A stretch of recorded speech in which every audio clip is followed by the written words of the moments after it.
Falsas explicaciones de los fenómenos. Alucinación. Fluido magnético. Reflejo del pensamiento. Sobreexcitación cerebral. Estado sonambúlico de los médiums. El visitante, la crítica se opone sobre todo a los fenómenos provocados.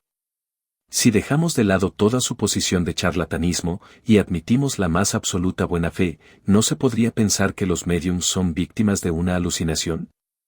Kardec, que yo sepa, aún no se ha conseguido explicar claramente el mecanismo de la alucinación. Tal como se la entiende, es un efecto muy singular y digno de estudio.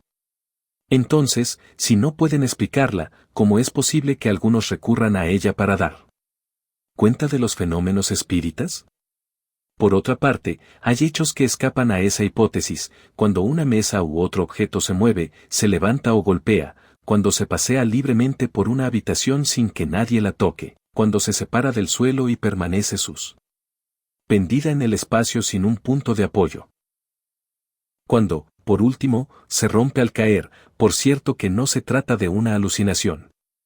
Si se supone que el médium, por efecto de su imaginación, cree ver lo que no existe, será posible que todos los presentes sean víctimas del mismo desvarío. ¿Y cuándo el mismo hecho se produce en todas partes, en todos los países?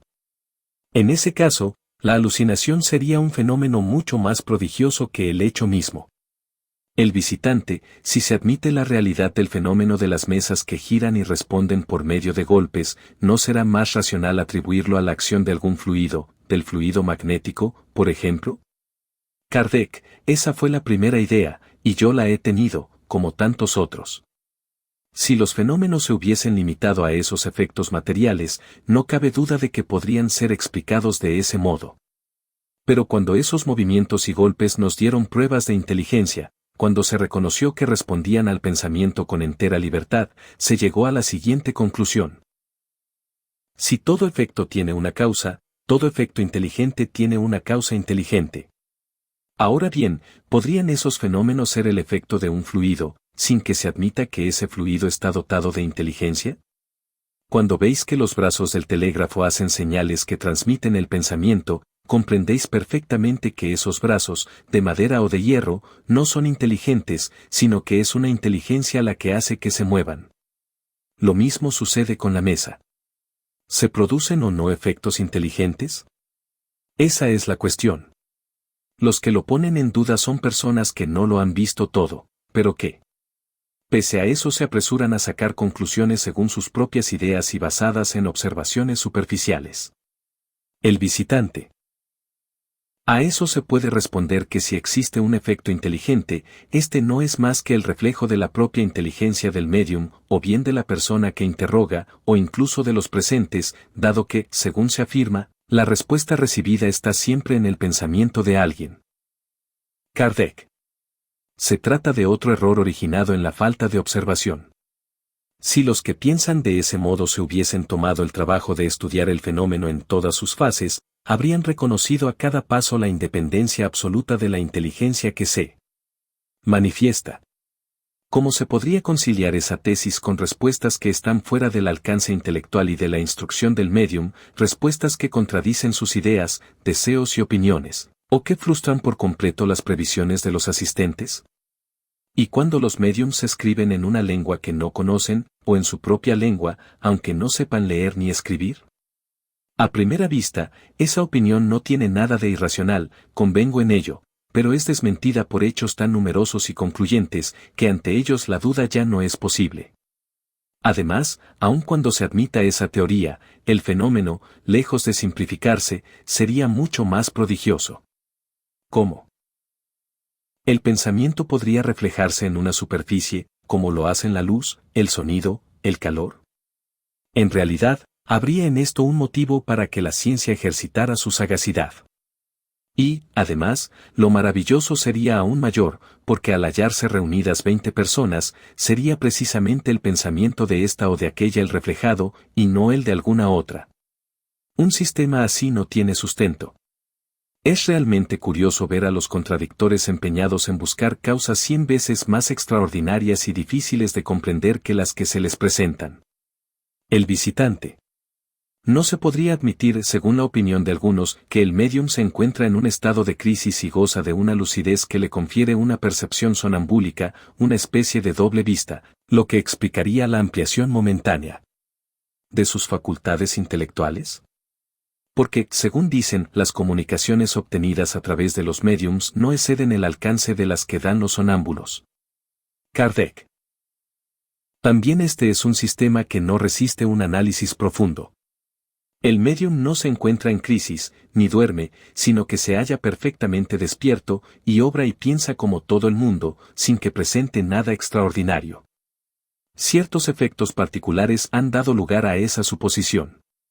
No obstante, quien no se limite a juzgar las cosas por un solo aspecto, reconocerá sin dificultad que el médium está dotado de una facultad particular, que no permite confundirlo con el sonámbulo, y la absoluta independencia de su pensamiento está demostrada por hechos muy evidentes. Si se dejan de lado las comunicaciones escritas, ¿cuál es el sonámbulo que alguna vez ha hecho salir un pensamiento de un cuerpo inerte? ¿Cuál de ellos fue capaz de producir apariciones visibles e incluso tangibles?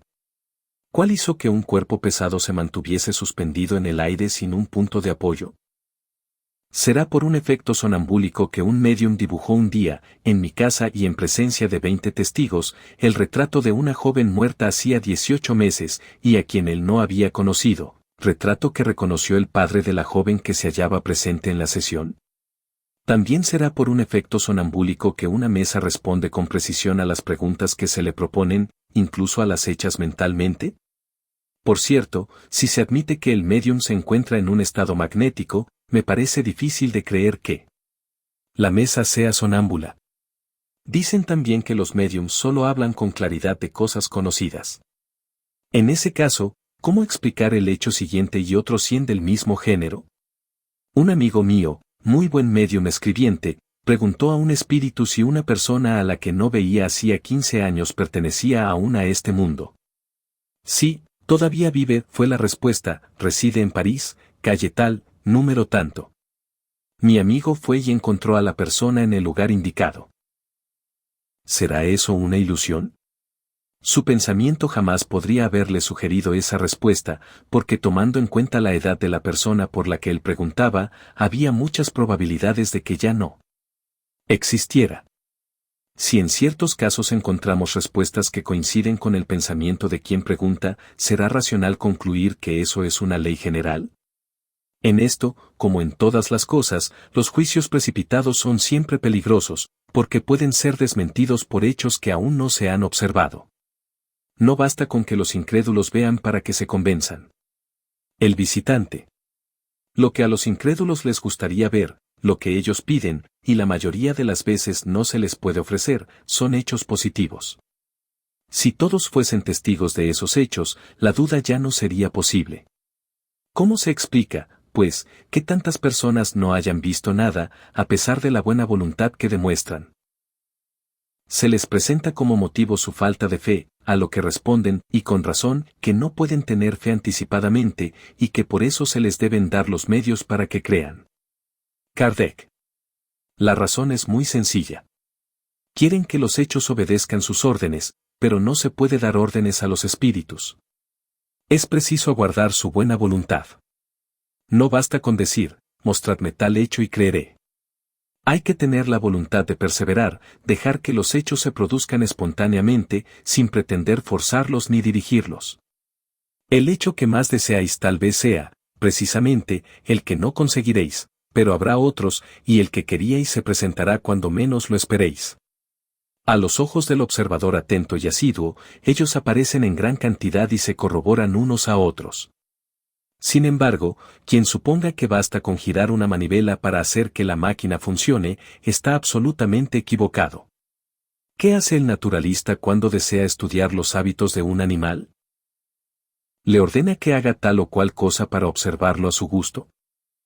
No, porque sabe perfectamente que el animal no le obedecerá. Entonces espía las manifestaciones espontáneas del instinto del animal, las espera y las recoge tan pronto como aparecen. El simple buen sentido demuestra que con mayor razón se debe proceder del mismo modo con los espíritus, que son inteligencias mucho más independientes que la de los animales. Es un error suponer que la fe sea necesaria, pero la buena fe es otra cosa. Ahora bien, algunos escépticos niegan hasta la evidencia, y ni siquiera un prodigio los convencería. ¿Cuántos hay que, después de haber visto, persisten todavía en explicar los hechos a su modo, y alegan que lo que han visto no prueba nada? Esas personas solo sirven para perturbar las reuniones, sin que ellas mismas obtengan ningún beneficio. A eso se debe que las dejemos de lado, pues no queremos perder nuestro tiempo. Muchos incluso quedarían molestos si se vieran forzados a creer, porque su amor propio quedaría herido con la confesión de que estaban equivocados. ¿Qué se puede responder a quienes no ven por todas partes más que desvaríos y charlatanismo? Nada, es mejor dejarlos en paz, que digan todo lo que quieran, que no han visto nada e incluso que nada se pudo o se quiso mostrarles. Al lado de esos escépticos obstinados se encuentran los que quieren ver a su modo. Son aquellos que, habiéndose formado una opinión, pretenden explicar todo por medio de ella.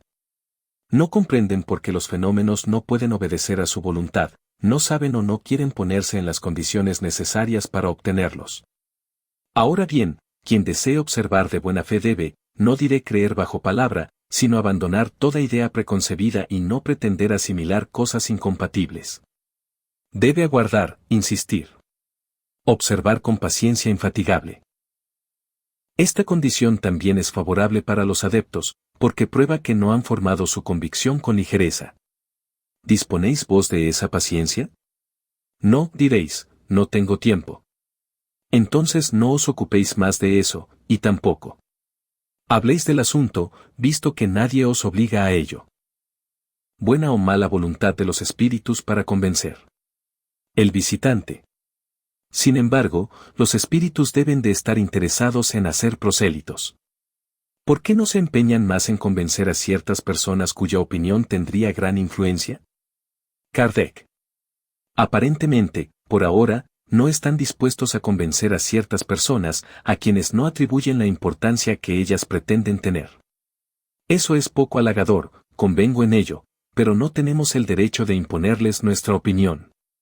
Los espíritus tienen su manera de juzgar las cosas, que no siempre es igual a la nuestra. Ven, piensan y obran según otros elementos. Mientras que nuestra vista está circunscrita por la materia, limitada por el estrecho círculo en que vivimos, ellos abarcan el conjunto. El tiempo, que nos parece tan largo, es para ellos un instante, y la distancia, un simple paso. Ciertos detalles, que nos parecen de suma importancia, son frivolidades para su entender. En compensación, atribuyen importancia a ciertas cosas cuyo verdadero alcance se nos escapa.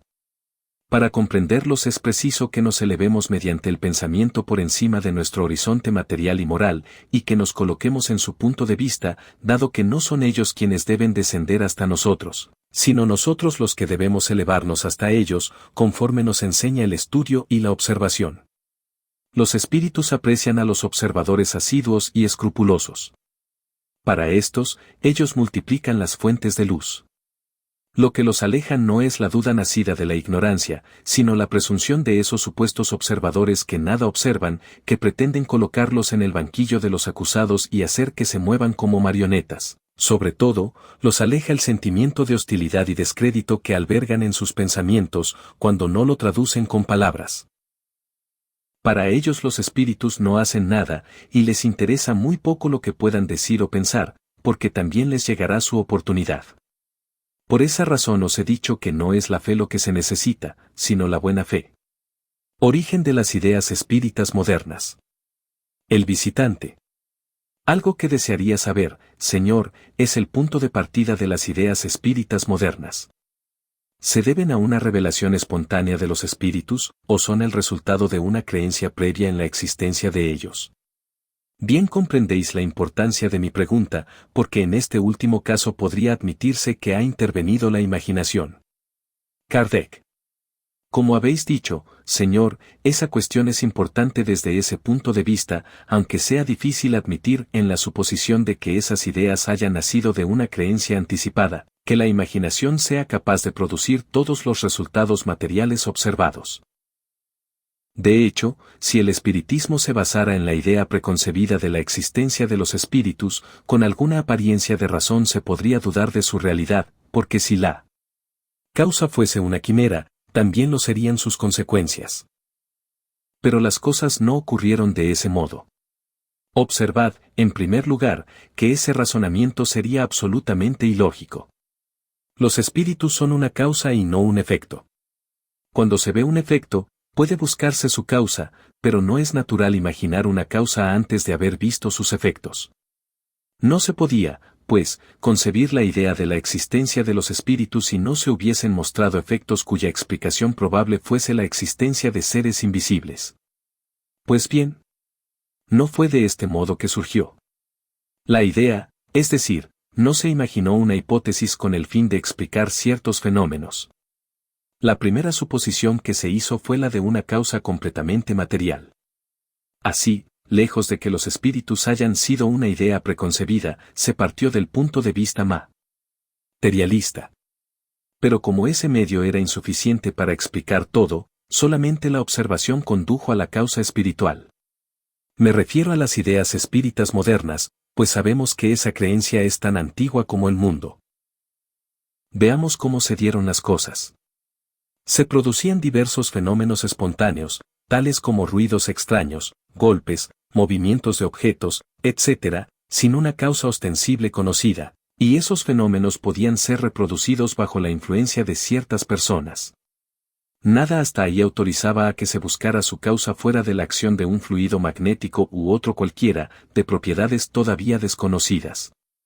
Pero no se tardó en reconocer en esos ruidos y movimientos un carácter intencional e inteligente, de donde se concluyó, como ya he dicho, que si todo efecto tiene una causa, todo efecto inteligente debe tener una causa inteligente. Esa inteligencia no podía estar en el objeto, porque la materia no es inteligente. ¿Sería el reflejo de la inteligencia de la persona o de las personas presentes? Al comienzo se pensó de ese modo, como también he dicho. Solo la experiencia podía pronunciarse, y ella ha demostrado mediante pruebas irrefutables, y en diversas circunstancias, la absoluta independencia de la inteligencia que se manifestaba. Esta, pues, no pertenecía al objeto ni a la persona. ¿Quién era entonces? Ella misma respondió, declarando que pertenecía al orden de los seres incorporales, designados con el nombre de espíritus. Por consiguiente, la idea de los espíritus no existía previamente, ni tampoco fue consecutiva. En una palabra, no nació del cerebro de nadie, sino que nos fue dada por los propios espíritus, que también nos han enseñado todo lo que hemos llegado a saber acerca de ellos.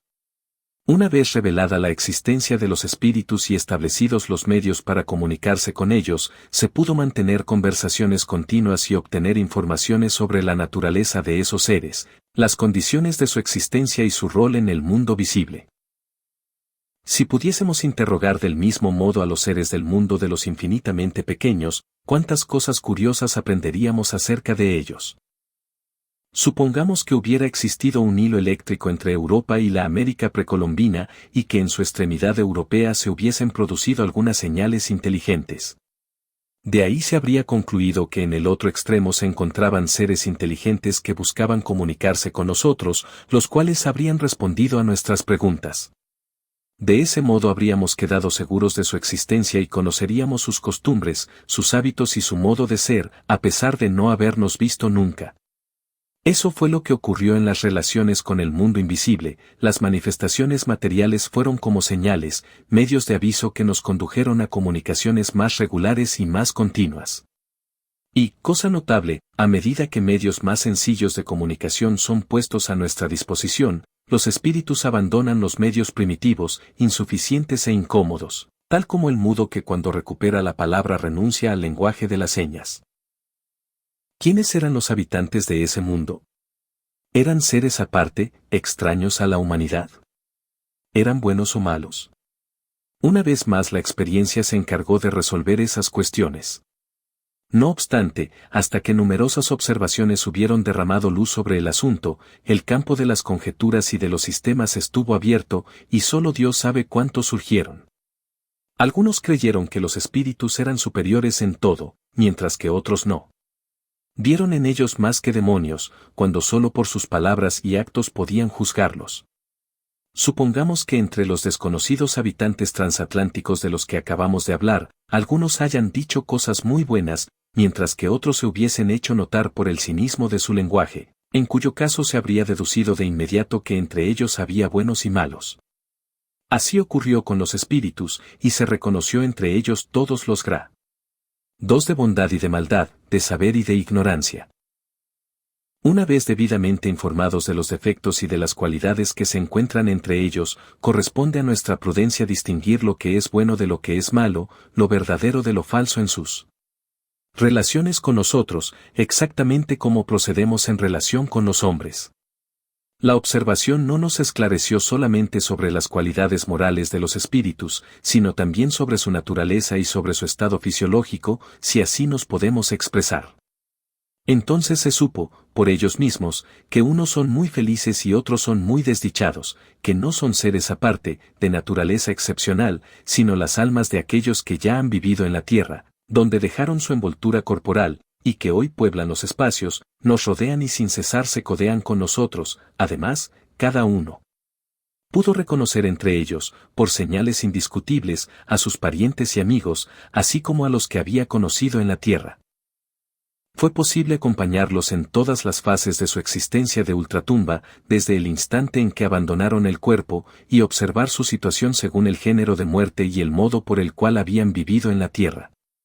Se supo, en fin, que los espíritus no son seres abstractos, inmateriales, en el sentido absoluto de la palabra, sino que tienen una envoltura a la que denominamos periespíritu, una especie de cuerpo fluídico, vaporoso, diáfano, invisible en el estado normal, pero que en ciertos casos, y por una especie de condensación o de disposición molecular, puede hacerse momentáneamente visible y hasta tangible. A partir de entonces quedó explicado el fenómeno de las apariciones y de los contactos. Esa envoltura existe durante la vida del cuerpo, es el lazo entre el espíritu y la materia.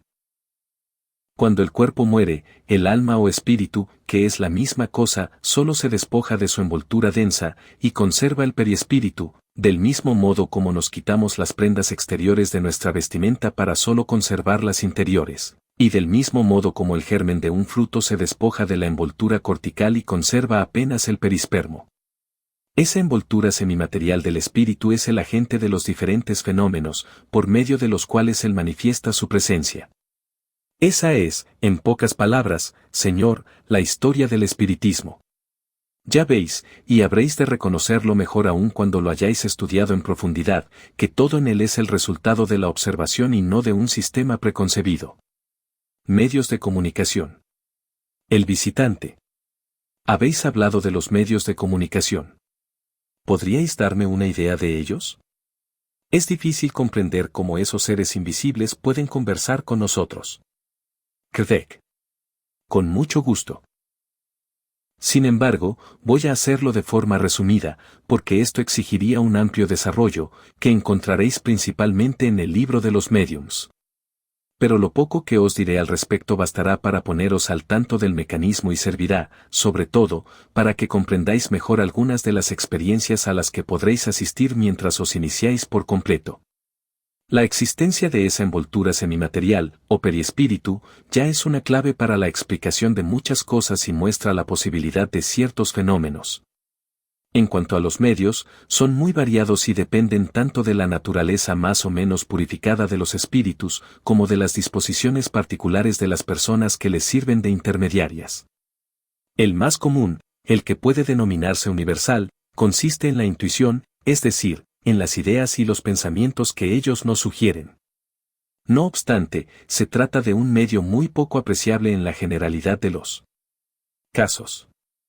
Existen otros más materiales. Ciertos espíritus se comunican por medio de golpes, con los que responden sí o no, o indicando las letras que deben formar las palabras. Los golpes pueden obtenerse por el movimiento de oscilación de un objeto, de una mesa, por ejemplo, que golpea con una de sus patas. A menudo se escuchan en la sustancia misma de los cuerpos, sin que éstos se muevan. Ese modo primitivo es lento y se presta con dificultad a comunicaciones de cierta extensión. Ha sido sustituido por la escritura, que se obtiene de diferentes maneras. Al comienzo se empleó, y algunas veces se emplea aún, un objeto móvil, como una tablilla, una pequeña cesta, una caja, a la cual se adapta un lápiz cuya punta se apoya sobre el papel. La naturaleza y la sustancia del objeto son indiferentes. El medium coloca las manos sobre ese objeto, al cual transmite la influencia que recibe del espíritu, y el lápiz traza las letras. Con todo, el objeto empleado de ese modo no es, propiamente hablando, más que un apéndice de la mano, una especie de portalápiz. Más tarde se reconoció la inutilidad de ese intermediario, que solo es una complicación del proceso de escritura, y cuyo único mérito está en demostrar de un modo más material la independencia del medium, ya que éste puede escribir tomando el lápiz con su propia mano. Además, los espíritus se manifiestan y pueden transmitir sus pensamientos por medio de sonidos articulados, que vibran en el aire o en el interior del oído, también lo hacen por la voz del medium, por la vista, por dibujos, por la música y por otros medios que un estudio completo da a conocer. Los mediums poseen, para esos diferentes medios de comunicación, aptitudes especiales que dependen de la disposición de su organismo. Así, tenemos mediums de efectos físicos, es decir, aptos para producir fenómenos materiales, como golpes, movimientos de cuerpos, etc. Mediums auditivos, parlantes, videntes, dibujantes, músicos, escribientes. Esta última facultad es la más común, la que mejor se desarrolla con el ejercicio, y también es la más valiosa, porque permite comunicaciones más extensas y más rápidas. El medium escribiente presenta numerosas variedades, de las cuales dos son muy nítidas. Para comprenderlas, es preciso tener conocimiento del modo por el cual se produce el fenómeno. El espíritu actúa algunas veces directamente sobre la mano del medium, a la cual da un impulso totalmente independiente de la voluntad de éste, y sin que él tenga conciencia de lo que escribe. Se trata del medium escribiente mecánico. Otras veces actúa sobre el cerebro del medium, en cuyo caso su pensamiento se comunica con el de éste, que entonces, si bien escribe de modo involuntario, tiene conciencia más o menos nítida de lo que obtiene. Se trata del medium intuitivo. Su rol es exactamente el de un intérprete que transmite un pensamiento que no es el suyo y que, a pesar de eso, debe comprender. Aunque en este caso el pensamiento del espíritu y el del medium se confunden algunas veces, la experiencia enseña a distinguirlos fácilmente. Se obtienen comunicaciones igualmente buenas por esos dos géneros de mediums. La ventaja de los que son mecánicos es provechosa principalmente para las personas que aún no están convencidas. Por lo demás, la cualidad esencial de un medium reside mucho más en la naturaleza de los espíritus que lo asisten y en las comunicaciones que recibe, que en los medios de ejecución. El visitante. El proceso me parece de los más sencillos. ¿Podría experimentarlo yo mismo? Kardec. Perfectamente. Incluso os digo que si estuvierais dotado de la facultad mediúmnica, dispondríais del mejor medio para convenceros, porque no podríais dudar de vuestra buena fe. Solo os recomiendo vivamente que no intentéis ningún ensayo antes de un esmerado estudio. Las comunicaciones de ultratumba están rodeadas de más dificultades de las que se supone. No están exentas de inconvenientes e incluso de peligros para aquellos que carecen de la experiencia necesaria. Sucede con esto lo mismo que le ocurriría a aquel que sin saber de química tratara de hacer preparados químicos. Correría el riesgo de quemarse los dedos. El visitante. ¿Habrá alguna señal por la cual se pueda reconocer que se posee esa aptitud? Kardec. Hasta ahora no se conoce ningún diagnóstico para la mediumnidad. Todos los que se había creído descubrir carecen de valor. Experimentar es el único medio de saber si se posee esa facultad. Además, los mediums son muy numerosos, y aun cuando nosotros mismos no lo seamos, es rarísimo que no se encuentre algún medium entre los miembros de la familia o entre las personas que nos rodean. El sexo, la edad y el temperamento no tienen incidencia. Hay médiums entre los hombres y las mujeres, entre los niños y los ancianos, entre las personas sanas y las que están enfermas. Si la mediumnidad se tradujese por alguna señal exterior, eso implicaría la permanencia de la facultad, mientras que ésta es esencialmente móvil y fugitiva. Su causa física se encuentra en la asimilación, más o menos fácil, de los fluidos periespirituales del encarnado y del espíritu desencarnado. Su causa moral está en la voluntad del espíritu, que se comunica cuando le place, y no en nuestra voluntad. De ahí resulta, primero, que no todos los espíritus pueden comunicarse indiferentemente a través de todos los médiums; segundo, que todo médium puede perder, o ver interrumpida su facultad, cuando menos lo espera. Como veis, bastan estas pocas palabras para demostraros que hay en esto un estudio completo por hacer, a fin de darse cuenta de las variaciones que ese fenómeno presenta. Sería, pues, un error suponer que todos los espíritus pueden acudir al llamado que se les hace, y comunicarse con el primer médium que se presente. Para que un espíritu se comunique, es preciso, primero, que le convenga hacerlo; segundo, que su posición o sus ocupaciones se lo permitan; tercero, que encuentre en el médium un instrumento favorable, apropiado a su naturaleza. En principio, podemos comunicarnos con los espíritus de todas las categorías, con nuestros parientes y amigos, con los más elevados tanto como con los más vulgares. No obstante, independientemente de las condiciones individuales de posibilidad, ellos vienen con relativa buena voluntad, según las circunstancias, y sobre todo según su simpatía hacia las personas que los llaman, y no por el pedido del primero que pretenda evocarlos por un mero sentimiento de curiosidad. Si cuando estaban en la tierra no se preocupaban por esas personas, tampoco lo harán después de la muerte. Los espíritus serios solo acuden a las reuniones serias, donde son llamados con recogimiento y por motivos serios. No se prestan a responder preguntas de curiosidad, de prueba, o con una finalidad fútil, ni tampoco a experimentos. Los espíritus ligeros van a todas partes, pero en las reuniones serias guardan silencio y permanecen apartados para escuchar, como lo harían los estudiantes en una reunión de personas cultas. En las reuniones frívolas ellos se divierten, se burlan a menudo de los concurrentes, y responden a todos sin importarles la verdad.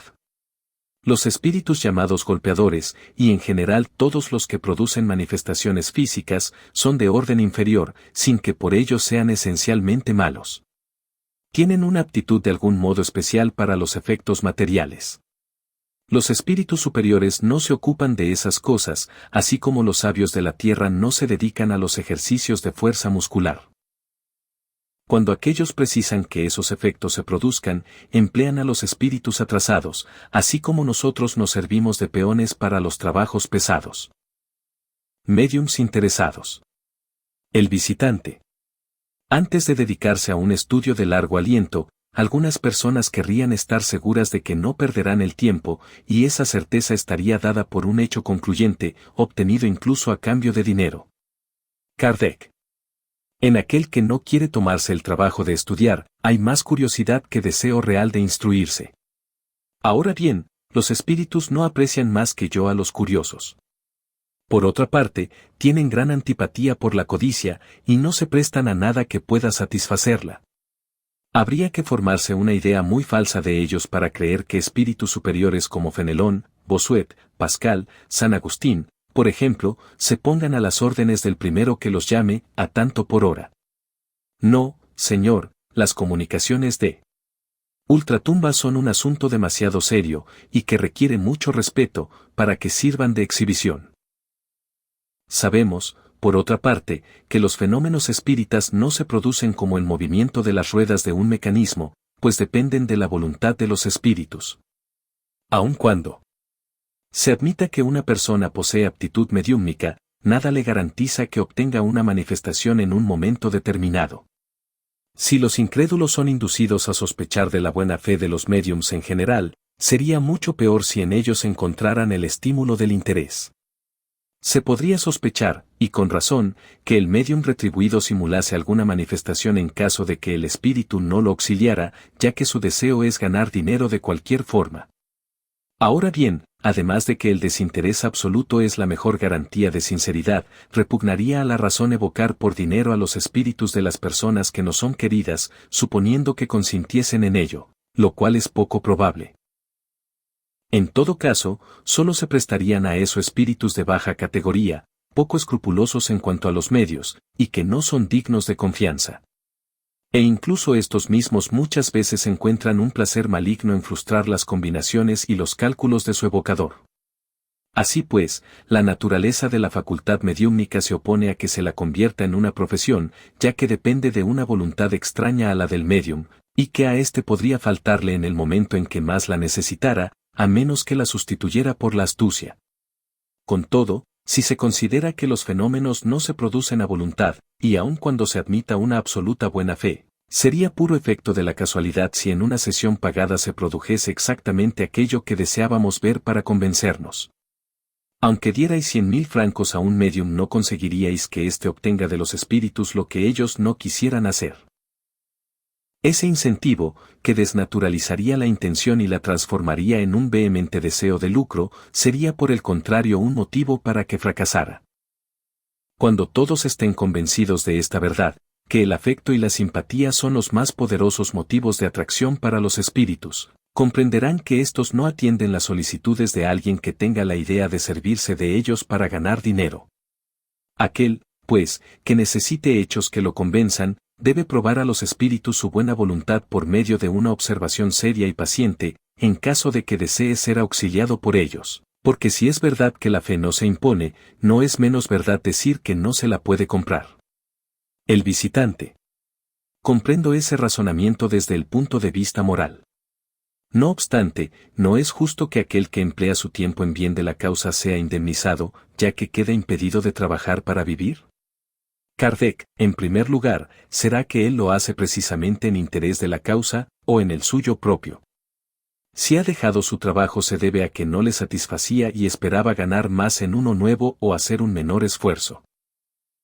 No existe devoción cuando se emplea el tiempo en algo de lo que se espera extraer un beneficio. Es exactamente como si alguien dijera que el panadero fabrica el pan para beneficio de la humanidad. La mediumnidad no es el único recurso. Si él no la tuviese, procuraría ganarse la vida de otro modo.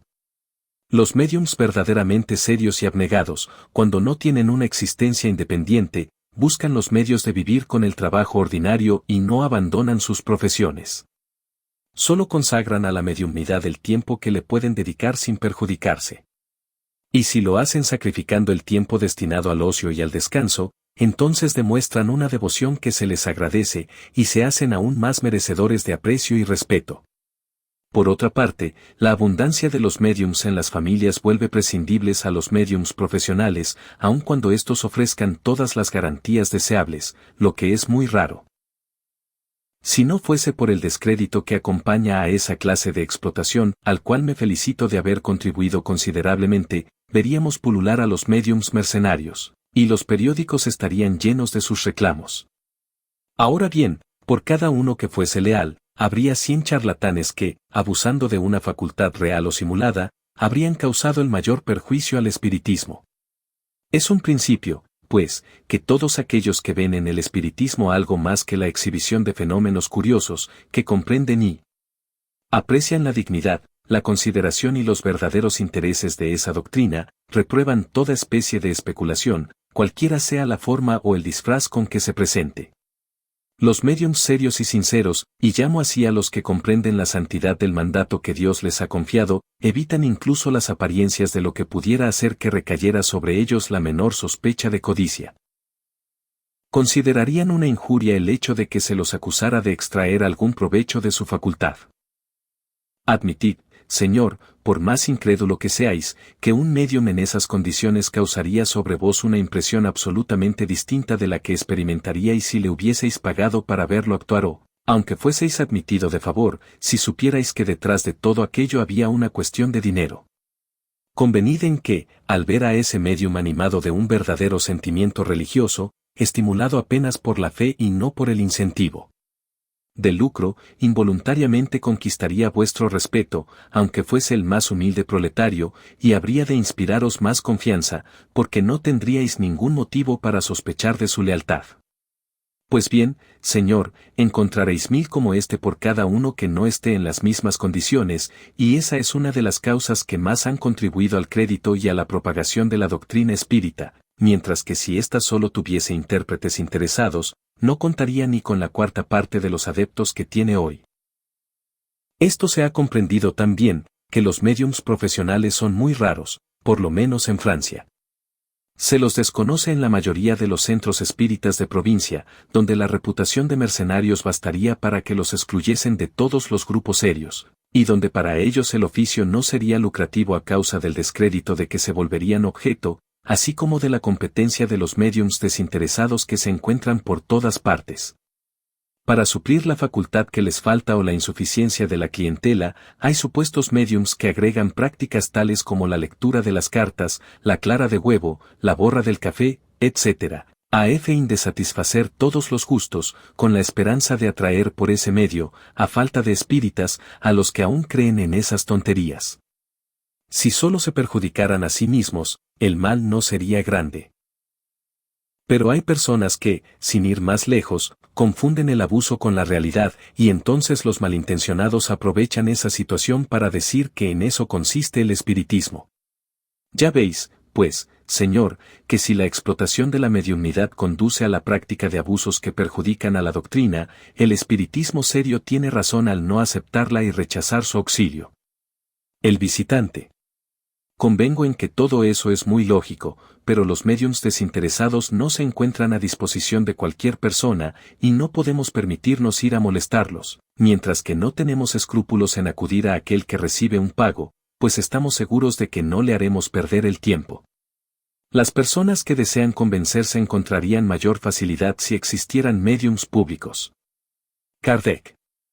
Si los médiums públicos, como los llamáis, no ofrecen las garantías requeridas, ¿cómo podrían ser útiles para llevar a alguien a la convicción? El inconveniente que señaláis no hace desaparecer a los otros, mucho más graves, que ya os he citado. Las personas irían a buscarlos más por diversión, o para escuchar la buenaventura, que como un medio de instruirse. Aquel que desea seriamente convencerse, tarde o temprano encuentra los medios para ello, toda vez que tenga perseverancia y buena voluntad. Con todo, cuando no está preparado, no por asistir a una sesión quedará convencido, sobre todo si sale de allí con una impresión desfavorable y, por lo tanto, menos dispuesto a proseguir un estudio en el que nada serio ha visto. Eso es lo que ha demostrado la experiencia. A la par de las consideraciones morales, los progresos de la ciencia espírita, al hacernos conocer mejor las condiciones en que se producen las manifestaciones, nos muestran hoy una dificultad material que antes no se sospechaba, las afinidades fluídicas que deben existir entre el espíritu evocado y el médium. Dejo de lado toda sospecha de fraude y de superchería, y doy por supuesta la más absoluta lealtad.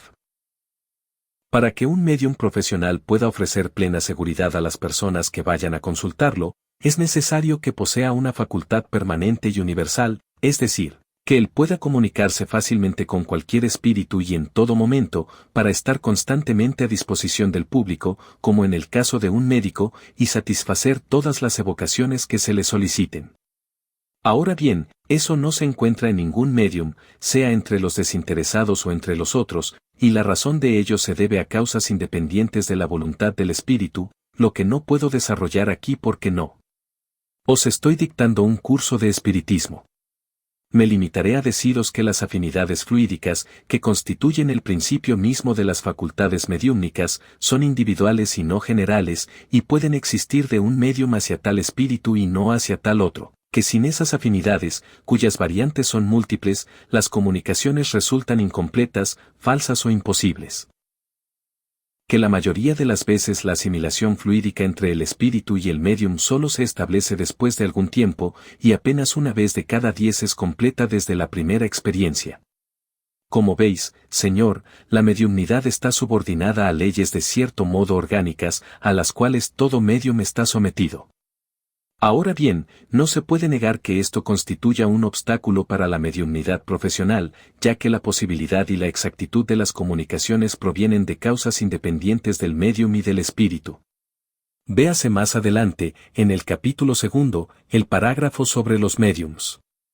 Por consiguiente, si rechazamos la explotación de la mediumnidad, no es por capricho ni por espíritu de sistema, sino porque los principios mismos que rigen las relaciones con el mundo invisible se oponen a la regularidad y a la precisión que necesita aquel que se pone a disposición del público, y a quien el deseo de satisfacer a la clientela que le paga, arrastra al abuso. Con eso no quiero decir que todos los médiums interesados sean charlatanes. Digo solamente que el afán de lucro induce al charlatanismo y autoriza, cuando no la justifica, la sospecha de fraude. Quien desee convencerse debe, ante todo, buscar elementos de sinceridad. Médiums y hechiceros. El visitante. Dado que la mediumnidad consiste en ponerse en relación con los poderes ocultos, me parece que médiums y hechiceros son más o menos lo mismo. Kardec. En todas las épocas ha habido médiums naturales e inconscientes que, por el hecho de producir fenómenos insólitos y no comprendidos, fueron calificados de hechiceros y acusados de haber hecho un pacto con el diablo. Fue lo mismo que ocurrió con la mayoría de los sabios que disponían de conocimientos que estaban por encima del vulgo. La ignorancia ha exagerado su poder, y a menudo ellos mismos abusaron de la credulidad pública y la explotaron. De ahí la justa reprobación de que han sido objeto. Basta con que comparemos el poder atribuido a los hechiceros con la facultad de los verdaderos médiums, para que conozcamos la diferencia, pero la mayoría de los críticos no desea tomarse ese trabajo. Lejos de resucitar la hechicería, el espiritismo la destruye. Para siempre, al despojarla de su pretendido poder sobrenatural, de sus fórmulas, artimañas, amuletos y talismanes, y al reducir los fenómenos posibles a su justo valor, sin salir de las leyes naturales. La identidad que ciertas personas pretenden establecer entre médiums y hechiceros proviene del error en que se encuentran al considerar que los espíritus están a las órdenes de los médiums. Repugna a la razón de esas personas suponer que un individuo cualquiera pueda hacer que comparezca, según su voluntad y de inmediato, el espíritu de tal o cual personaje más o menos ilustre. En eso están perfectamente con la verdad, y si antes de arrojar la piedra al espiritismo se hubiesen tomado el trabajo de estudiarlo, verían que éste sostiene positivamente que los espíritus no están sujetos al capricho de nadie, y que nadie puede por su sola voluntad obligarlos a responder a su llamado. Esto nos lleva a la conclusión de que los médiums no son hechiceros. El visitante. En este caso, los efectos que ciertos médiums confiables obtienen por propia voluntad y en público, ¿solo serían, según vuestra opinión, artimañas? Acá, no lo digo de un modo absoluto. Esos fenómenos no son imposibles, porque hay espíritus de baja categoría que pueden prestarse a su producción y que se divierten, tal vez porque ya han sido prestidigitadores en su vida terrenal, y también porque hay médiums especialmente aptos para ese tipo de manifestaciones. No obstante, el más vulgar buen sentido rechaza la idea de que los espíritus, por menos elevados que sean, vengan a representar payasadas y a exhibir habilidades para diversión de los curiosos.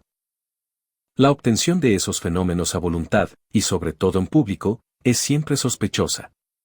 En este caso, la mediumnidad y la prestidigitación se tocan tan de cerca que a menudo es muy difícil diferenciarlas. Antes de que veamos en eso la acción de los espíritus, debemos observar minuciosamente y tomar en cuenta el carácter y los antecedentes del médium, además de una gran cantidad de circunstancias que solo el estudio profundizado de la teoría de los fenómenos espíritas nos puede hacer apreciar. Por otra parte, es de notar que ese tipo de mediumnidad, cuando realmente la hay, se limita a producir siempre el mismo fenómeno, salvo pequeñas variantes, lo que no es suficiente para disipar las dudas. El desinterés absoluto es la mejor garantía de sinceridad. Sea cual fuere el grado de autenticidad de esos fenómenos como efectos mediúmnicos, ellos producen un buen resultado, porque dan repercusión a la idea espírita. La controversia que se establece al respecto provoca en muchas personas un estudio más profundo. No es ciertamente ahí a donde hay que ir a buscar instrucciones serias sobre espiritismo, ni sobre la filosofía de la doctrina, Pero es un medio de llamar la atención de los indiferentes y obligar a los más recalcitrantes a que hablen de él. Diversidad de los espíritus. El visitante. Habláis de espíritus buenos o malos, serios o frívolos. Os confieso que no comprendo esa diferencia. Me parece que cuando dejan la envoltura corporal, los espíritus se despojan de las imperfecciones inherentes a la materia, que para ellos debe hacerse la luz sobre todas las verdades que están ocultas para nosotros, y que quedan liberados de los prejuicios terrenales. Kardec, no cabe duda de que ellos quedan libres de las imperfecciones físicas, es decir, de los achaques y las enfermedades del cuerpo, pero las imperfecciones morales pertenecen al espíritu y no al cuerpo. Entre ellos, algunos están más o menos adelanta. 2 moral e intelectualmente. Sería un error que se suponga que tan solo porque han abandonado el cuerpo material, los espíritus reciben de inmediato la luz de la verdad. Creéis, por ejemplo, que cuando os muráis no habrá diferencia alguna entre vuestro espíritu y el de un salvaje o el de un malhechor. Si así fuera, ¿de qué os serviría haber trabajado para vuestra instrucción y vuestro mejoramiento, cuando después de la muerte un bribón podría valer tanto como vos? El progreso de los espíritus solo se realiza gradualmente y algunas veces con mucha lentitud. Conforme al grado de purificación al que llegaron, algunos de ellos ven las cosas desde un punto de vista más justo que cuando estaban encarnados, otros, por el contrario, conservan aún las mismas pasiones, los mismos prejuicios y los mismos errores, hasta que el tiempo y nuevas pruebas los esclarezcan. Notad bien que lo que digo es fruto de la experiencia, porque así es como se presentan los espíritus en sus comunicaciones. Se trata, pues, de un principio elemental del espiritismo, según el cual existen espíritus de todos los grados de inteligencia y moralidad. El visitante. Pero entonces, ¿por qué no son perfectos todos los espíritus? ¿Dios los ha creado de diversas categorías? Kardec. Eso es lo mismo que preguntar por qué no todos los alumnos de un colegio están cursando filosofía. Todos los espíritus tienen el mismo origen y el mismo destino. Las diferencias que existen entre ellos no constituyen especies diferentes, sino grados diversos de adelanto. Los espíritus no son perfectos debido a que son las almas de los hombres, y los hombres no han alcanzado la perfección. Por la misma razón, los hombres no son perfectos porque son encarnaciones de espíritus más o menos adelantados. El mundo corporal y el mundo espiritual se relacionan continuamente. Por la muerte del cuerpo, el mundo corporal aporta su contingente al mundo espiritual, por los nacimientos, el mundo espiritual alimenta a la humanidad. En cada nueva existencia, el espíritu realiza un progreso mayor o menor, y cuando adquirió en la tierra la suma de conocimientos y la elevación moral de que es susceptible nuestro globo, lo deja para ir a vivir en un mundo más elevado, donde aprenderá cosas nuevas. Los espíritus que forman la población invisible de la tierra son, en cierto modo, el reflejo del mundo corporal. En ellos se encuentran los mismos vicios y las mismas virtudes. Los hay sabios, ignorantes, pseudosabios, prudentes, atolondrados, filósofos, discutidores, cultores de sistemas, y como todavía no se han despojado de sus prejuicios, todas las opiniones políticas y religiosas encuentran representantes entre ellos. Cada uno habla según sus ideas, y lo que manifiestan es a menudo solo su opinión personal. Por eso no se debe creer ciegamente en todo lo que dicen los espíritus. El visitante. Si esto es así, veo una gran dificultad en esos conflictos de opiniones diversas, ¿cómo se distingue el error de la verdad? No creo que los espíritus nos sirvan de mucho, ni que ganemos algo al conversar con ellos. Kardec. Si los espíritus no sirvieran más que para darnos la prueba de su existencia y de que son las almas de los hombres, ¿no sería eso de gran importancia para las personas que dudan de que tienen un alma, y que ignoran qué será de ellas después de la muerte?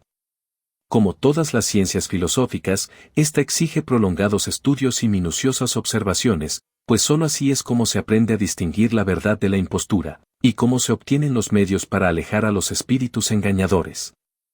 Por encima de esa turba de bajo nivel, existen los espíritus superiores, que solo tienen en vista el bien y cuya misión es guiar a los hombres por el camino recto. A nosotros nos corresponde saber apreciarlos y comprenderlos. Esos espíritus nos enseñan grandes cosas, pero no supongáis que el estudio de los otros sea inútil. Para conocer a un pueblo es necesario estudiarlo bajo todas sus facetas. Vos mismo tenéis la prueba de ello. Suponíais que bastaba con que los espíritus dejaran su envoltura corporal para que se despojasen de sus imperfecciones. Ahora bien, las comunicaciones con ellos nos han enseñado lo contrario, y nos han hecho conocer el verdadero estado del mundo espiritual, que a todos nos interesa en el grado más elevado, visto que todos iremos para allá. En cuanto a los errores que pueden surgir de la divergencia de opiniones entre los espíritus, desaparecen por sí mismos a medida que se aprende a distinguir a los buenos de los malos, los sabios de los ignorantes, los sinceros de los hipócritas, exactamente como ocurre entre nosotros. Entonces el buen sentido hace justicia a las falsas doctrinas. El visitante. Mi observación continúa en torno a las preguntas de índole científica y otras que podemos formular a los espíritus. La divergencia de sus opiniones sobre las teorías que dividen a los sabios nos deja en la incertidumbre. Es comprensible que, como no poseen todos el mismo grado de instrucción, no pueden saberlo todo. Pero entonces, ¿qué valor habrá de tener para nosotros la opinión de aquellos que saben, cuando no podemos distinguir quién se equivoca y quién tiene razón? Es lo mismo dirigirse a los hombres que a los espíritus. Kardec, esa reflexión sigue siendo una consecuencia de la ignorancia del verdadero carácter del espiritismo. Aquel que suponga hallar en él un medio fácil de saberlo todo, de descubrirlo todo, incurre en un grave error. Los espíritus no son los encargados de traernos la ciencia ya elaborada. En efecto, sería muy cómodo que nos bastase con pedir para que nos sirvan de inmediato, pues así quedaríamos dispensados del trabajo de investigar. Dios quiere que trabajemos, que nuestro pensamiento se ejercite, pues solo a ese precio adquiriremos la ciencia. Los espíritus no vienen a librarnos de esa necesidad. Ellos son lo que son. El espiritismo tiene por objeto estudiarlos, a fin de que por analogía lleguemos a saber lo que seremos algún día, y no darnos a conocer lo que debe estar oculto, o revelarnos cosas antes de tiempo. Los espíritus tampoco son decidores de la buenaventura, y quienquiera que se vanaglorie de obtener de ellos ciertos secretos, prepara para sí mismo singulares decepciones de parte de los espíritus burlones. En una palabra, el espiritismo es una ciencia de observación y no un arte de adivinación o de especulación. Nosotros lo estudiamos con el propósito de conocer el estado de las individualidades del mundo invisible, las relaciones que existen entre ellas y nosotros, su acción oculta sobre el mundo visible, y no para sacar de él alguna ventaja material. Desde este punto de vista, no hay espíritu alguno cuyo estudio no nos aporte alguna utilidad. Con ello siempre aprendemos algo. Sus imperfecciones, sus defectos, su incapacidad, su ignorancia incluso, son otros tantos objetos de observación que nos inician en la naturaleza íntima de ese mundo.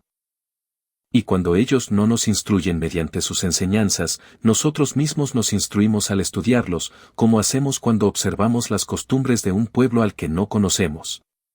En cuanto a los espíritus ilustrados, ellos nos enseñan mucho, pero siempre dentro de los límites de lo posible, y no hay que preguntarles lo que no pueden o no deben revelarnos. Contentémonos con lo que nos dicen, pues querer ir más allá es exponernos a las mistificaciones de los espíritus livianos, siempre dispuestos a responder a todo. La experiencia nos enseña a juzgar el grado de confianza que podemos concederles. Utilidad práctica de las manifestaciones. El visitante. Admitamos que los fenómenos estén comprobados, y que el espiritismo sea reconocido como una realidad. ¿Cuál puede ser su utilidad práctica? Como hasta ahora no se había sentido su falta, me parece que podemos prescindir de él y seguir viviendo muy tranquilamente. Kardec. Lo mismo podríamos decir de los ferrocarriles y del vapor, sin los cuales también se vivía muy bien. Si por utilidad práctica entendéis los medios de vivir bien, de hacer fortuna, de conocer el porvenir, de descubrir minas de carbón o tesoros ocultos, de recuperar herencias, de ahorrarse el trabajo de las investigaciones, entonces el espiritismo no sirve para nada. Este no puede provocar alzas ni bajas en la bolsa, ni ser invertido en acciones, ni siquiera proporcionar inventos ya listos y en estado de ser explotados. Desde ese punto de vista, ¿cuántas ciencias serían inútiles? ¿Cuántas de ellas no ofrecen ventaja alguna, comercialmente hablando? Los hombres estaban igual de bien antes del descubrimiento de los nuevos planetas, antes de que se supiera que es la Tierra la que se mueve y no el Sol, antes de que se hubiesen calculado los eclipses, antes de que se conociese el mundo microscópico y tantas otras cosas. El campesino, para vivir y hacer brotar su trigo, no necesita saber qué es un cometa. ¿Para qué, entonces, se entregan los científicos a esos estudios? Y aún así, ¿quién osaría decir que pierden el tiempo?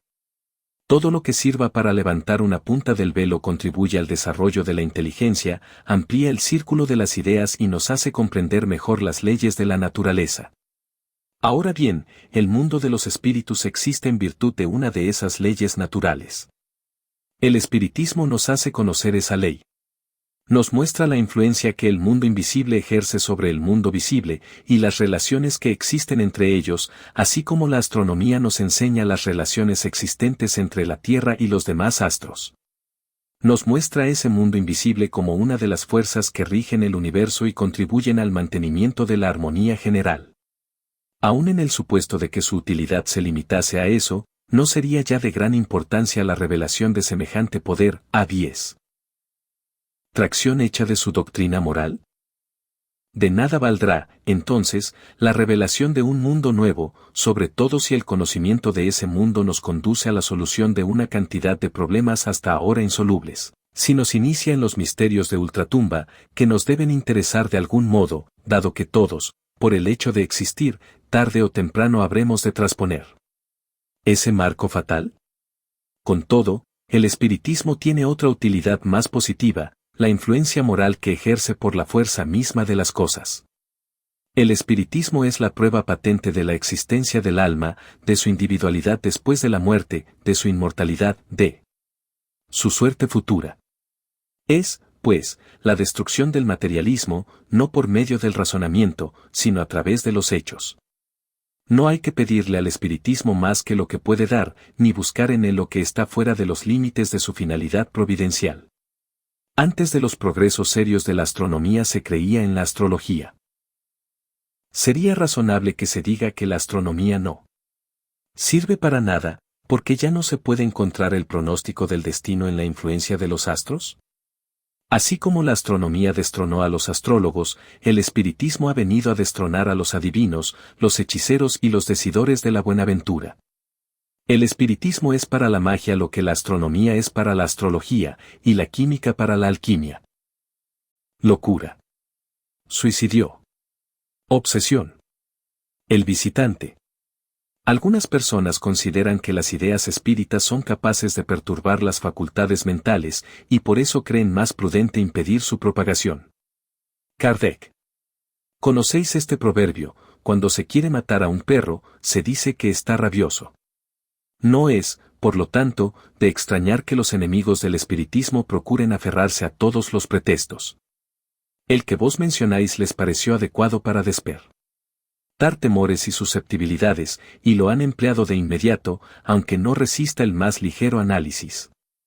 Oíd, pues, respecto de esa locura, el razonamiento de un loco. Todas las grandes preocupaciones del espíritu pueden ocasionar la locura, las ciencias, las artes y hasta la religión misma hacen su aporte. La locura proviene de un estado patológico del cerebro, instrumento del pensamiento. Si el instrumento está desorganizado, el pensamiento se altera. La locura es, pues, un efecto consecutivo, cuya causa primera es una predisposición orgánica que hace al cerebro más o menos accesible a ciertas impresiones. Y esto es tan real que habréis de encontrar personas que piensan muchísimo y no se vuelven locas, mientras que otras enloquecen bajo el influjo de la menor excitación. Si existe una predisposición para la locura, ésta adoptará el carácter de la preocupación principal, que entonces se convierte en una idea fija. Esa idea fija podría ser la de los espíritus, en un individuo que se haya ocupado de ellos, como podrá ser la de Dios, de los ángeles, del diablo, de la riqueza, del poder, de un arte, de una ciencia, de la maternidad, de un sistema político o social. Es probable que el loco religioso se vuelva un loco espírita, en caso de que el espiritismo haya sido su preocupación dominante. Es verdad que un periódico ha dicho que en una sola localidad de América, cuyo nombre no recuerdo, se contaban 4.000 casos de locura espírita. Pero ya sabemos que nuestros adversarios tienen la idea fija de creerse los únicos dotados de razón, lo que no deja de ser una manía como cualquier otra. Para ellos, todos nosotros somos dignos de un hospicio y, por consiguiente, los 4.000 espíritas de la localidad en cuestión debían ser locos. De esa especie, Estados Unidos cuenta cientos de miles, y el resto de los países del mundo un número aún mucho mayor. Esta broma de mal gusto comienza a perder fuerza, dado que tal dolencia va invadiendo las clases más elevadas de la sociedad. Se ha hecho mucho estruendo a propósito de un caso conocido, el de Víctor Gennekin. No obstante, no toman en cuenta que antes de que se ocupara de los espíritus, él ya había dado pruebas de excentricidad en las ideas. Si las mesas giratorias no hubiesen aparecido entonces, las cuales según un ingenioso juego de palabras de nuestros adversarios le hicieron girar la cabeza, su locura hubiera seguido algún otro rumbo. Digo, pues, que el espiritismo no disfruta de ningún privilegio al respecto. Pero voy más allá, afirmo que, bien comprendido, el espiritismo preserva de la locura. Entre las causas más numerosas de sobreexcitación cerebral, es preciso contar las decepciones, las desgracias y los afectos contrariados, que son al mismo tiempo las causas más frecuentes de suicidio. Ahora bien, el verdadero espírita observa las cosas de este mundo desde un punto de vista tan elevado, que las tribulaciones no le resultan más que los incidentes desagradables de un viaje. Lo que a otros les produciría una violenta emoción, a él lo afecta medianamente. Sabe, por otra parte, que los pesares de la vida son pruebas que sirven para su adelanto si las sufre sin murmurar, porque será recompensado según el valor con que las haya soportado. Así, sus convicciones le otorgan una resignación que lo preserva de la desesperación y, por consiguiente, de una causa incesante de locura y suicidio.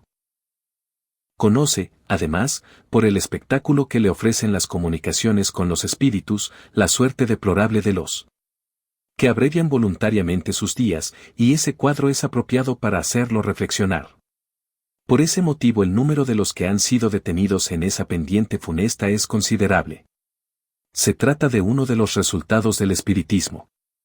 Entre las causas de locura también hay que incluir el pavor, pues el que se siente por el diablo ha trastornado más de un cerebro. ¿Conocemos acaso el número de víctimas que se ha hecho al herir imaginaciones débiles con ese cuadro que algunos se ingenian para hacer aún más espantoso mediante horribles detalles? El diablo, se dice, solo asusta a los niños, es un freno para que se tranquilicen. En efecto, como el cuco y el hombre lobo, y cuando les han perdido el miedo se comportan peor que antes. A fin de obtener ese hermoso resultado no se tiene en cuenta la cantidad de epilepsias causadas por la conmoción de un cerebro delicado. No se debe confundir la locura patológica con la obsesión. Esta no proviene de ninguna lesión cerebral, sino de la subyugación que espíritus malévolos ejercen sobre ciertos individuos, y que a veces tiene la apariencia de la locura propiamente dicha. Esta afección, muy frecuente, no depende de la creencia en el espiritismo y ha existido en todos los tiempos. En ese caso, la medicación común es impotente e incluso perjudicial. El espiritismo, al dar a conocer esta nueva causa de perturbación en el organismo, nos ofrece al mismo tiempo el único medio para derrotarla, al actuar no sobre el enfermo sino sobre el espíritu obsesor. El espiritismo es el remedio y no la causa del mal. Olvido del pasado. El visitante. No me explico cómo el hombre puede aprovechar la experiencia adquirida en sus existencias anteriores si no se acuerda de ellas. Porque, dado que carece de ese recuerdo, cada existencia es para él como si se tratara de la primera. De ese modo, está siempre en el comienzo.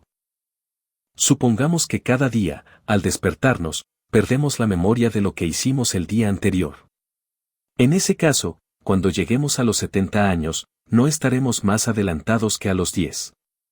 En cambio, si recordáramos nuestras faltas, nuestras torpezas y los castigos que de ahí resultaron, nos esforzaríamos en no repetirlas. Para servirme de la comparación. ¿Qué habéis hecho del hombre en la tierra con el alumno de un colegio? No comprendo cómo éste podría aprovechar las lecciones del 5º grado, por ejemplo, si no recordara las aprendidas en el grado anterior. Esas soluciones de continuidad en la vida del espíritu interrumpen todas las relaciones y hacen de él, en cierto modo, un nuevo ser. Esto nos lleva a concluir que nuestros pensamientos mueren con cada una de nuestras existencias, para renacer en otra sin conciencia de lo que hemos sido. Se trata de una especie de aniquilamiento. Kardec, de pregunta en pregunta me conduciréis a daros un curso completo de espiritismo. Las objeciones que hacéis son naturales en quien todavía no conoce nada, pero que mediante un estudio serio habrá de encontrar respuestas mucho más explícitas que las que puedo dar en una explicación resumida, que de por sí debe provocar continuamente nuevas preguntas. Todo se encadena en el espiritismo, y cuando se toma el conjunto se ve que sus principios derivan unos de otros, sirviéndose mutuamente de apoyo. Entonces, lo que parecía una anomalía contraria a la justicia y a la sabiduría de Dios, resulta muy natural y viene a confirmar esa justicia y esa sabiduría. Tal es el problema del olvido del pasado, que se relaciona con otras cuestiones de no menor importancia, razón por la cual aquí solo lo trataré superficialmente. Si bien en cada existencia un velo cubre el pasado del espíritu, éste no pierde ninguna de sus conquistas anteriores, apenas olvida el modo por el cual las obtuvo. Para servirme de la comparación con el alumno, diré que a este poco le importa saber dónde, cómo y con qué profesores estudió las materias de 4º grado, en tanto las sepa cuando pase al grado siguiente. Que le importa saber si fue castigado por pereza o por insubordinación, si esos castigos lo han vuelto laborioso y dócil. De igual modo, al reencarnar, el hombre trae, por intuición y como ideas innatas, lo que ha adquirido en ciencia y moralidad. Digo en moralidad porque, si en el transcurso de una existencia él mejoró, si aprovechó las lecciones de la experiencia, cuando vuelva será instintivamente mejor. Su espíritu, que ha madurado en la escuela del sufrimiento y del trabajo, tendrá más firmeza. Lejos de tener que volver a empezar todo, posee un fondo que está en continuo crecimiento y sobre el cual se apoya para realizar mayores conquistas. La segunda parte de vuestra objeción, relativa a la aniquilación del pensamiento, no tiene una base más segura, porque ese olvido solo se produce durante la vida corporal. Al dejarla, el espíritu recobra el recuerdo de su pasado, entonces puede juzgar el camino que recorrió y lo que aún le queda por hacer. No existe, pues, solución de continuidad en la vida espiritual, que es la vida normal del espíritu. El olvido temporario es un beneficio de la providencia. Muchas veces solo se adquiere experiencia por medio de pruebas arduas y expiaciones terribles, cuyo recuerdo sería muy penoso y contribuiría a aumentar las angustias y las tribulaciones de la vida presente. Si los padecimientos de esta vida parecen extensos, ¿qué ocurriría si les agregáramos el recuerdo de los dolores del pasado? Vos, por ejemplo, Señor, ahora sois un hombre de bien, pero tal vez debáis eso a los rudos castigos que sufristeis por faltas que hoy causarían repugnancia a vuestra conciencia. ¿Os agradaría recordar que en el pasado fuisteis ahorcado por ello? ¿No os perseguiría la vergüenza de saber que el mundo no ignora el mal que habéis hecho? ¿Qué os importa lo que hicisteis y lo que sufristeis para expiar, si hoy sois un hombre digno de estima? A los ojos del mundo sois un hombre nuevo, y a los de Dios, un espíritu rehabilitado. Libre. Del recuerdo de un pasado importuno, obráis con más libertad. Hay para vos un nuevo punto de partida, vuestras deudas anteriores están pagadas, y os cabe el cuidado de no contraer otras. De ese modo, cuantos hombres quisieran, durante la vida, poder echar un velo sobre sus primeros años. ¿Cuántos no se habrán dicho, al llegar al término de su carrera, si tuviese que volver a empezar, no haría más lo que he hecho? Pues bien, lo que ellos no pueden hacer en esta vida, lo harán en otra. En una nueva existencia su espíritu traerá, en estado de intuición, las buenas resoluciones que haya tomado. Así es como se efectúa gradualmente el progreso de la humanidad. Supongamos, además, lo que es un caso muy común, que entre vuestras relaciones, en vuestra familia incluso, se encuentre un individuo que os ha dado antes muchos motivos de queja, que tal vez os arruinó o deshonró en otra existencia, y que como espíritu arrepentido haya venido a encarnar en vuestro ambiente, vinculado por los lazos de familia, a fin de reparar las faltas para con vos por medio de su devoción y su afecto. ¿No os hallaríais mutuamente en la más embarazosa posición si ambos recordaseis vuestra antigua enemistad? En vez de extinguirse, los odios se eternizarían. Concluid de ahí que el recuerdo del pasado perturbaría las relaciones sociales y sería un obstáculo para el progreso. ¿Queréis una prueba actual? Suponed que un individuo condenado a prisión adopta la firme resolución de convertirse en un hombre honrado. ¿Qué le ocurre cuando finaliza su pena? La sociedad lo rechaza, y esa repulsión casi siempre lo lanza de nuevo a los brazos del delito.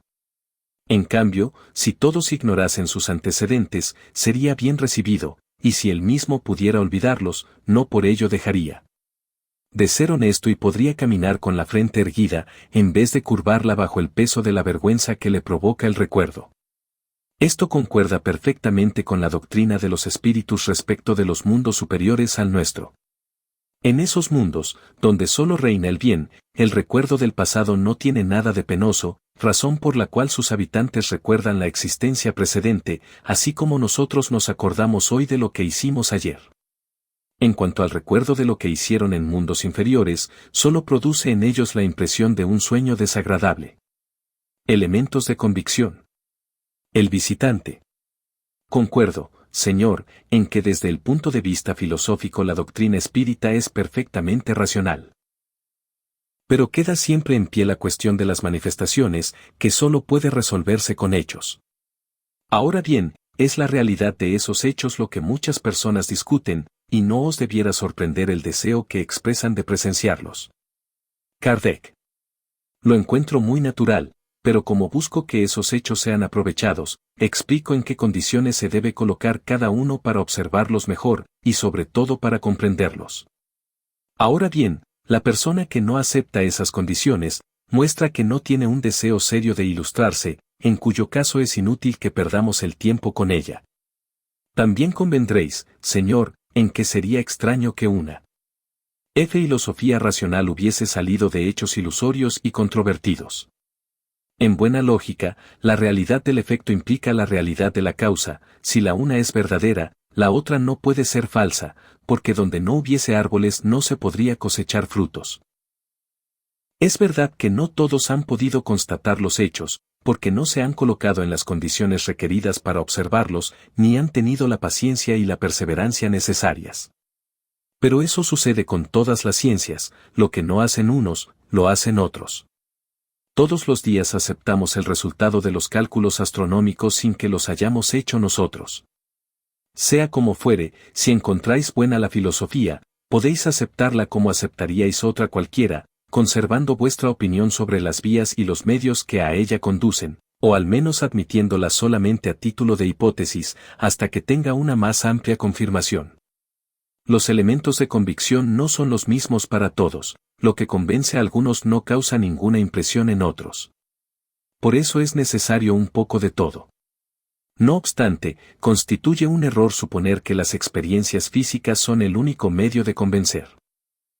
En algunas personas los fenómenos más notables no han producido la menor impresión, mientras que una simple respuesta por escrito desvaneció todas las dudas.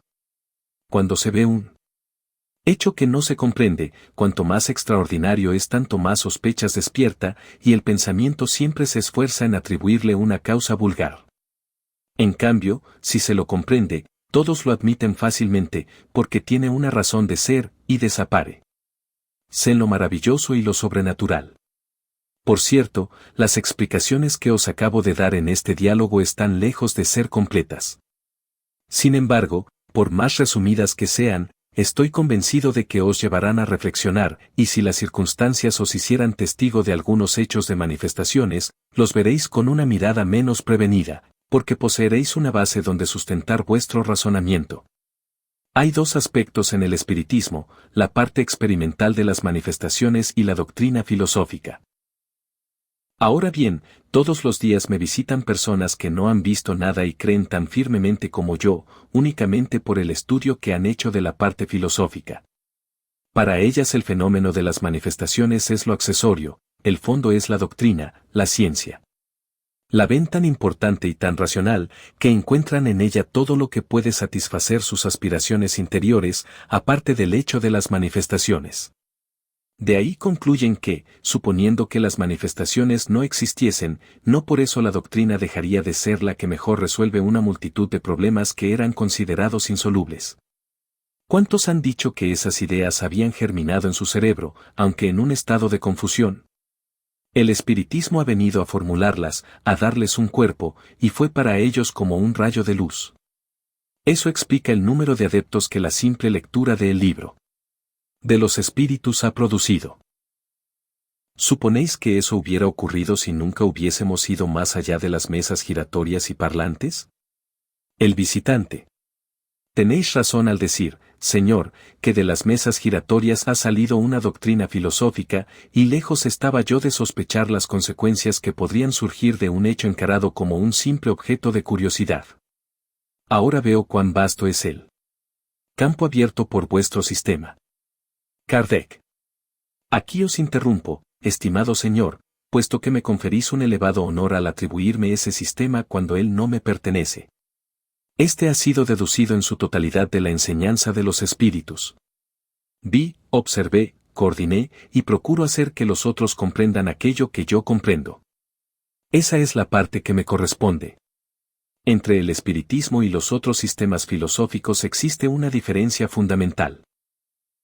Estos últimos son obra de hombres más o menos esclarecidos, mientras que en cuanto a aquel que me atribuís no tengo el mérito de haber inventado ni uno solo de sus principios. Se dice la filosofía de Platón, de Descartes, de Leibniz, pero nunca se podrá decir la doctrina de Allan Kardec. Lo cual es muy acertado, pues ¿qué valor puede tener un nombre en un asunto de semejante trascendencia?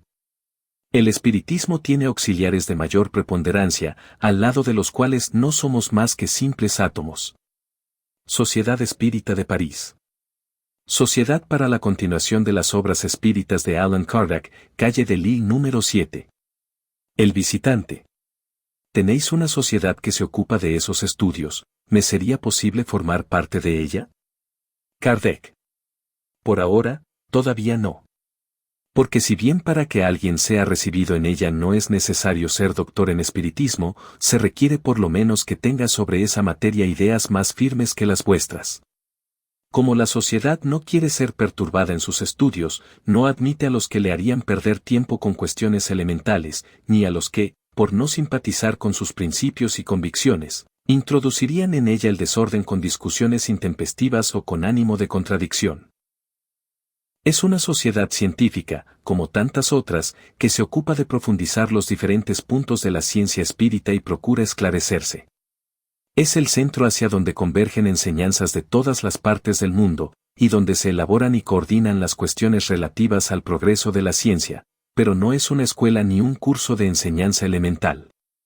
Más tarde, cuando vuestras convicciones estén consolidadas por el estudio, la sociedad decidirá si os debe admitir. Mientras tanto, podréis asistir como oyente, una o dos veces a lo sumo, con la condición de que no hagáis alguna reflexión que pudiera ofender a los presentes. De lo contrario, yo, que os voy a presentar, merecería la censura de mis colegas, y la puerta de la sociedad se os cerraría definitivamente. Encontraréis allí una reunión de hombres serios y de buen trato, la mayoría de los cuales se recomiendan por la superioridad de su saber y de su posición social, y que no permitirían que se apartasen de lo conveniente aquellos a quienes la sociedad admite en su seno. No creáis, pues, que ella invite al público y convoque al primero que se presente que asista a sus sesiones. Como no hace demostraciones a fin de satisfacer la curiosidad, aparta con cuidado a los curiosos. Aquellos, pues, que crean encontrar en ella una distracción o algún tipo de espectáculo quedarán decepcionados y harían mejor si no fue. Ran. Es por eso que la sociedad rechaza la admisión, incluso como simples oyentes, de las personas que no conoce o de aquellos cuyas disposiciones hostiles son evidentes. Prohibición del espiritismo. El visitante. Una última pregunta, por favor. El espiritismo tiene poderosos enemigos. ¿No podrían ellos decidir la prohibición de su ejercicio y el cierre de las sociedades, y por ese medio impedir su propagación? Kardec sería el modo de que perdieran la partida un poco más deprisa, porque la violencia es el argumento de aquellos que no tienen buenas razones. Si el espiritismo es una quimera, caerá por sí mismo, sin que nadie se tome el trabajo de demolerlo. Si lo persiguen es porque le temen, y solo lo que es serio infunde temor. Pero si es una realidad, entonces está en la naturaleza, como os lo he dicho, y nadie puede derogar una ley natural con una simple firma. Si las manifestaciones espíritas fuesen el privilegio de un solo hombre, no cabe duda de que al apartar a ese hombre se pondría un término a las manifestaciones. Lamentablemente para sus adversarios, estas no constituyen un misterio para nadie. No hay secretos, nada está oculto, todo se realiza en plena claridad. Las manifestaciones se encuentran a disposición de todo el mundo, y se producen tanto en el palacio como en la buhardilla. Pueden prohibir su ejercicio público, pero se sabe perfectamente que no es en público como mejor se producen, sino en la intimidad. Ahora bien, dado que todos pueden ser médiums, ¿quién impedirá que una familia en su hogar, un individuo en el silencio de su gabinete, un prisionero en su celda, mantengan comunicaciones con los espíritus, delante de las barbas mismas de sus esbirros y sin que éstos lo sepan? Admitamos, sin embargo, que un gobierno sea suficientemente fuerte para impedir las manifestaciones en su país. ¿Conseguirá acaso impedirlas en los países vecinos, en el mundo entero, ya que no hay un solo país en ambos hemisferios donde no se encuentren médiums? Por otra parte, el espiritismo no tiene su origen entre los hombres, es obra de los espíritus, que no pueden ser quemados ni encarcelados. Consiste en la creencia individual y no en las sociedades, que de ningún modo son necesarias. Si llegasen a destruir todos los libros espíritas, los espíritus los dictarían de nuevo. En síntesis, el espiritismo es hoy un hecho consumado. Ha conquistado su lugar en la opinión pública y entre las doctrinas filosóficas. Es preciso, pues, que aquellos a quienes éste no conviene se resignen a verlo a su lado, aunque les queda naturalmente la libertad de rechazarlo.